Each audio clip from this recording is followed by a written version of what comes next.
Okay, so this is an example of a quadratic inequality in two variables.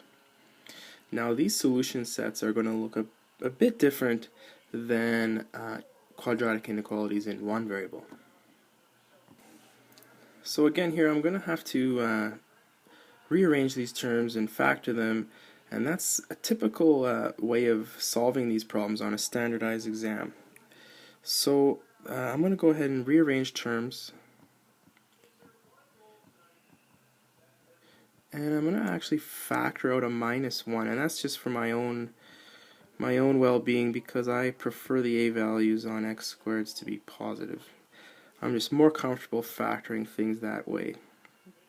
So I need two numbers that are going to multiply to -15 and add to a +2. So I think that's quite obvious. That's x plus 5 and x minus 3. And I'll just multiply that negative inside the brackets so I don't have anything hanging around. So this is what I arrive at. Okay, so I know the x-intercepts of this curve are going to be x equal to -5 and x equal to 3. So I'll go ahead and I'll plot those points on my graph, and I'll go ahead and sketch. Okay, so I plot my x-intercepts and I take a look at the a value on the curve. I see that it's negative, so I know that the graph is opening downwards, so I just do a little sketch like this, and I know that's what my curve generally looks like.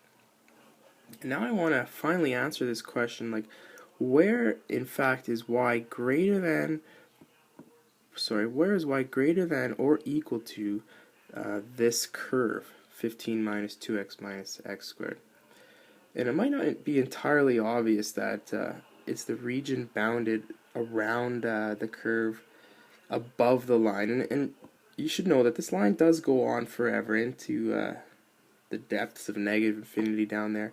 So this region does just, sort of, the line creates this disjoint region between the red and this unshaded white. So this region that I have in red is my solution